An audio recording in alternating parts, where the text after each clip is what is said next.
Hi viewers, welcome to our channel. ప్రస్తుతం మనతో పాటు దాము బాలాజీ గారు సీనియర్ జర్నలిస్ట్ ఉన్నారు. వారితో ఒకసారి మాట్లాడదాం. సార్ నమస్కారం. సార్ నమస్తే. సార్ కర్ణాటకలో తెలుగు సినిమాలకు అవమానం జరుగుతుందని అంటున్నారు సార్. అంటే తెలుగు పేర్లతో ఉన్న పోస్టర్లు అన్నిటిపైన కూడా చింపేస్తున్నారు, వాటిపై నల్ల రంగు పూసేసి నిరసన వ్యక్తం చేస్తున్నారు. అసలు ఎందుకు ఈ విధంగా వాళ్ళు చేస్తున్నారు, మరి దీన్ని ఏ విధంగా చూడొచ్చు అంటారు సార్? మీరేం చెప్తారు? ఇది కొత్త విషయం అయితే కాదు. అంటే ఈ మధ్య తెలుగు పోస్టులు చించేస్తున్నారు కాబట్టి మనం మాట్లాడతాం, కానీ వాళ్ళు ఎప్పటి నుంచో హిందీ పోస్టులు చించేసినారు గతంలో, తమిళ పోస్టులు చించేశారు.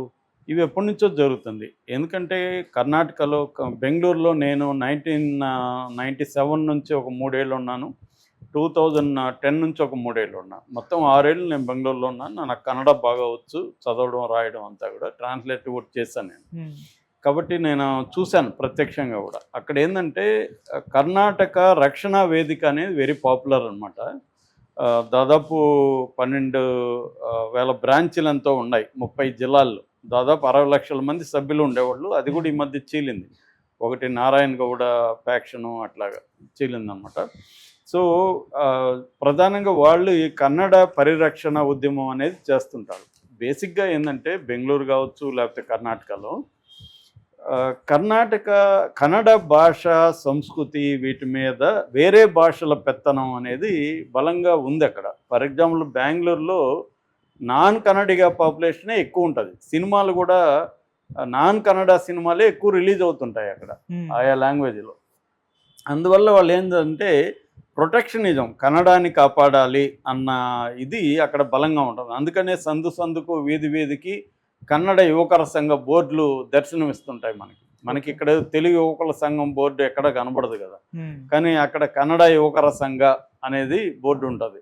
కన్నడాన్ని కాపాడండి, వాళ్ళ సినిమా పాటల్లో కానీ అన్నిట్లో కూడా నేను కన్నడ వాడిని, అది నేను తెలుగు వాడిని అనే పాటలు మనకు కనబడు. తమిళ వాళ్ళకి ఉంటుంది, మళ్ళీ కన్నడ వాళ్ళకి కూడా ఇది ఉంటుంది అనమాట. అంటే లాంగ్వేజ్ పాలిటిక్స్ అంటారు దీన్ని, లాంగ్వేజ్ నేషనలిజం అంటారు. భాషా జాతీయవాదం, భాషా రాజకీయాలు. సో ఈ భాషని పరిరక్షించాలి, భాషా రాజకీయాలని కాపాడుకోవాలి, కల్చర్ని కాపాడుకోవాలి అన్న ఇది ప్రొటెక్షనిజం అనేది కర్ణాటకలో ఎప్పటి నుంచో ఉంది, బెంగళూరులో కూడా ఎప్పటి నుంచో ఉంటుంది. ఈ మధ్య కూడా వాళ్ళు మొత్తం ఇంగ్లీష్ బోర్డులన్నింటినీ ధ్వంసం చేసే కార్యక్రమం కూడా ఆ మధ్య ఈ కర్ణాటక రక్షణ వేదిక, కరవే అంటారు దానికి, ఇంగ్లీష్లో కేఆర్వి అంటారు. ఈ కర్ణాటక రక్షణ వేదిక వాళ్ళు మొత్తం ఇంగ్లీష్లో ఉండే బోర్డులన్నింటిని కూడా కొట్టేశారు. అంటే కన్నడలో మీరు బోర్డులు ఎందుకు పెట్టట్లేదని. సో ఈవెన్ ఎయిర్పోర్ట్లోకి వెళ్ళి కన్నడలో కూడా అనౌన్స్మెంట్ చేయాలని ఇప్పుడు కూడా ఎయిర్పోర్ట్లో అక్కడ దేవనహల్లిలో కన్నడలో అనౌన్స్మెంట్ ఉందన్నమాట. మనకి తెలుగులో ఎయిర్పోర్ట్లలో పెద్దగా ఉండదు. సో అట్లాగా ఎక్కడెక్కడ కన్నడ లేదో అక్కడంతా కన్నడ చేయాలనేది ఒకటి. అట్లాగే యాంటీ హిందీ మూమెంట్ కూడా అక్కడ బలంగా ఉంది. ఎందుకంటే మనం మామూలుగా ఇప్పుడు తెలుగు వాళ్ళకు ఉండే లక్షణం ఏంటంటే ఎక్కడ పోయినా మనం వాళ్ళ భాషలు నేర్చుకునేస్తాం. తమిళనాడులో ఉంటే తమిళలోనే మన వాళ్ళు మాట్లాడేస్తారు, నేర్చుకుంటారు. కానీ తమిళ వాళ్ళకి ఈ లక్షణం తక్కువ. తమిళ వాళ్ళు ఇక్కడికి వస్తే తెలుగు నేర్చుకొని మాట్లాడే వాళ్ళు చాలా తక్కువ మంది ఉంటారు. ఇంకా నార్త్ వాళ్ళు అయితే అసలు తెలుగే మాట్లాడరు, నేర్చుకోవడానికి కూడా ట్రై చేయదు, 2 పదాలు కూడా రావు వాళ్ళకి. బెంగళూరులో కూడా నేను చూశాను నార్త్ వాళ్ళు. నేను ఇప్పుడు కన్నడ బ్రహ్మాండంగా నేర్చుకున్నా, చాలామంది నేర్చుకుంటారు కన్నడ. ఇప్పుడు మన చిత్తూరు జిల్లా, మా జిల్లా చిత్తూరు నుంచి చాలామంది ఉంటారు, నెల్లూరు, రాయలసీమ నుంచి ఎక్కువ ఉంటారు. వీళ్ళందరూ కన్నడ నేర్చుకునేస్తారు. కానీ నార్త్ ఇండియా వాళ్ళు 2 ముక్కలు కూడా కన్నడలో రావు వాళ్ళకి. అంటే కనీసం ఓట అయితా అంటే భోంచేసావని అడగడం కూడా కన్నడలో అడగరు, వాళ్ళు నేర్చుకోరు. ఇది మేజర్ ప్రాబ్లం అనమాట. వాళ్ళకి అవమానంగా ఉంటుంది. వీళ్ళు హిందీ మాట్లాడాలి. పాపం కన్నడ వాళ్ళు ఎంత మంచి వాళ్ళు అంటే, మనం సరిగ్గా కన్నడ రాదని అర్థమైతే వాళ్ళు శుభ్రంగా మనతో తెలుగులో మాట్లాడతారు. ఏ షాప్లో మా ఫ్రెండ్ ఉండేవాడు, అతను విజయవాడలో ఎలాగ మాట్లాడతాడో బెంగళూరులో కూడా అందరి దగ్గరికి పోయి అరటి పండు ఎంత అండి, ఈ సిగరెట్ ఉందా, ఇలాగే తెలుగులో అడిగితే వాళ్ళు కూడా పాపం తెలుగులోనే సమాధానం ఇచ్చేవాళ్ళు. ఇలాగా కన్నడ మీద నాన్ కన్నడిగలో పెత్తనం అనేది బలంగా కర్ణాటకలో ఉండడం అనేది ఒక కారణం. దానివల్ల కన్నడని రక్షించాలి అన్న ఉద్యమాలు అక్కడ బలంగా ఎప్పటి నుంచో ఉన్నాయి. ఇది సినిమా రంగానికి కూడా ఉంది. సినిమాలో కూడా మీకు బెంగళూరులో చూస్తే నాన్ కన్నడ లాంగ్వేజ్ సినిమాలే బలంగా ఉంటాయి. దానికి ఒక కారణం ఏంటంటే కన్నడ సినిమా ఇండస్ట్రీ చిన్నది ఒకటి, రెండోది ఒకప్పుడు కన్నడ సినిమాల క్వాలిటీ కూడా అంత గొప్పగా ఉండేది కాదు, ఏవో కొన్ని సినిమాలు తప్ప. అంతకంటే మంచి క్వాలిటీతో హిందీ, తమిళ్, తెలుగు సినిమాలు ఉండేవి. అందువల్ల అక్కడ కన్నడ వాళ్ళకి చాలామందికి తెలుగు వస్తుంది, అర్థమవుతుంది కాబట్టి వాళ్ళు కూడా తమిళ్ సినిమాలు, కన్నడ సినిమాలు, హిందీ సినిమాలు ఇవి చూసేవాళ్ళు, ఓకే, కన్నడ వాళ్ళు కూడా. అందువల్ల ఏమైంది, కన్నడ ఇండస్ట్రీ అనేది ఇంకా ఇబ్బందిలోకి వెళ్ళిపోయింది. దాంతో వాళ్ళు డబ్బింగ్ని బ్యాన్ చేశారు. చాలా కాలం పాటు డబ్బింగ్ లేదు. ఇప్పుడు కూడా డబ్బింగ్ సినిమాలు అంటే టీవీల్లో వాటిలో వస్తున్నాయి, కానీ మెయిన్ స్ట్రీమ్ థియేటర్లో డబ్బింగ్ సినిమాలని ఆడించకూడదు అనేది ఉంది. అది డబ్బింగ్ సినిమాలే కాకుండా రీమేక్ సినిమాలు కూడా చేయకూడదని కూడా చాలామంది ఉండేది. ఆ మధ్య శివరాజ్ కుమార్ కవచ్ అని మా ఫ్రెండ్ డైరెక్టర్, దానికి వాసు అని, ఆయన 12 ఏళ్ల తర్వాత ఏమో Shivaraj Kumar first time remake cinema చేశాడు. అప్పుడు కూడా ఆయన మీద వ్యతిరేకించారు, ఇది రీమేక్ సినిమాలు చేయకూడదని. మలయాళం రీమేక్ అనమాట అది, కవచ అనేది, మోహన్ లాల్ సినిమా. అలాగే రీమేక్ సినిమాలు చేయకూడదు అని బలంగా ఉంటుంది. అందువల్ల రవిచంద్రన్కి రీమేక్ మామ అనే పేరు పెట్టారు, ఎందుకంటే రీమేక్లు ఎక్కువ చేస్తుంటారు. దాని తర్వాత ఉపేంద్ర రంగంలోకి వచ్చినాక వాళ్ళ సినిమా కొంత ఎలివేట్ అయింది, డిఫరెంట్ కైండ్ ఆఫ్ జానరాస్ మొదలైనవి. కన్నడ న్యూ వేవ్ సినిమా అనేది ఒకటి వచ్చింది. తమిళ, మలయాళం తర్వాత సౌత్ ఇండియాలో కొంత డిఫరెంట్ సినిమాలు తీయడం అనేది కన్నడలో చెప్పుకోవచ్చు మనం. అంతకుముందు కూడా న్యూ వేవ్ మన పటాబి అక్కడ పోయి, చండమారుత, శృంగార మాస ఇలాంటి సినిమాలు అక్కడ తీశారు. కాకపోతే కొంత వాళ్ళ ఆ న్యూ వేవ్ సినిమా మెయిన్ స్ట్రీమ్లోకి రాకుండా ఉండిపోయింది.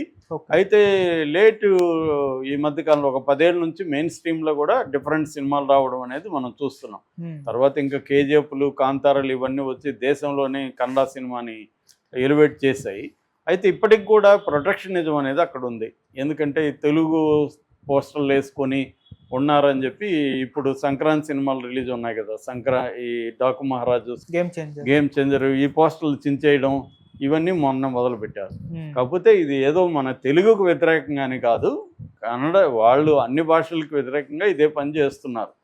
ఇక్కడేదో మన తెలుగు వాళ్ళు హర్ట్ అవ్వాల్సిన అవసరం ఏమి లేదు.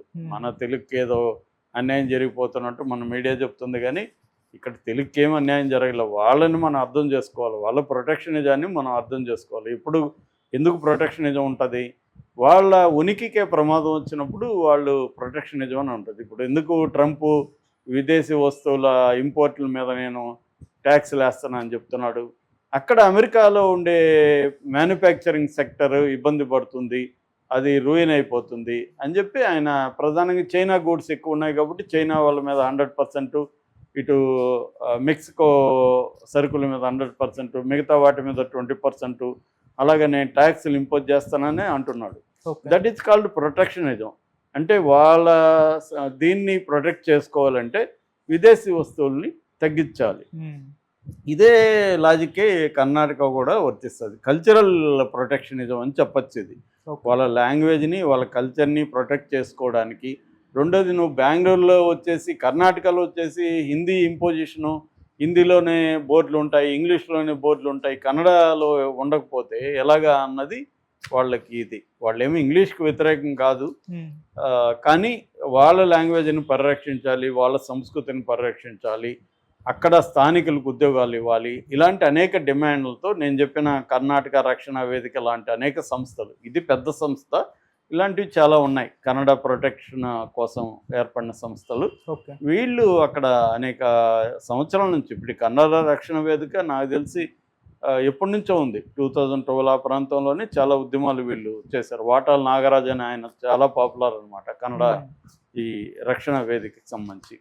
సో అలాగా కర్ణాటకలో ఈ లాంగ్వేజ్ నేషనలిజం అనేది బలంగా ఉంటుంది. భాషా జాతీయవాదం అంటే వాళ్ళ భాషను వాళ్ళు ప్రొటెక్ట్ చేసుకోవడం.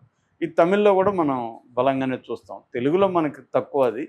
మనం ఏంటంటే ఎక్కడ పోయినా వాళ్ళల్లో కలిసిపోతుంటాం. అందుకని మనకి పెద్ద గొడవలు అక్కడ కూడా కర్ణాటకలో తెలుగు వాళ్ళకి పెద్ద గొడవలు ఉండవు.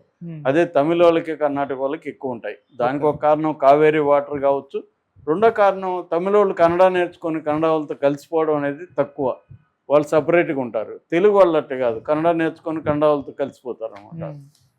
సో ఇటువంటి దీన్ని బ్యాక్గ్రౌండ్ నుంచి మనం అర్థం చేసుకోవాలి తప్ప మనం దీని తెలుగు వాళ్ళ పోస్టులు దించేస్తున్నారు, దాడి జరుగుతుందని ఆందోళన పడాల్సిన అవసరం లేదు. ఇది ఓన్లీ తెలుగుకి సంబంధించింది కాదు, అన్ని భాషలకు సంబంధించిన వ్యవహారం.